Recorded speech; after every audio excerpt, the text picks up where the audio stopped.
செதுக்கு வச்ச கவிதை இந்த நேசம் இப்பிறப்பும் எப்பிறப்பும் தொடரும் இந்த பாசம்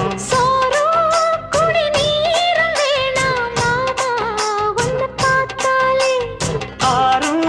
பசியாரும் தானாச மொழி கேட்டாலே ஒன்ன பிரிஞ்சிருக்க தன்னன் தனிச்சிருக்க அம்மம்மாடி அப்பப்படி என் மனசு ஒத்துக்காது செந்தூர பாண்டிக்கு ஒரு சோடி கிளி கூட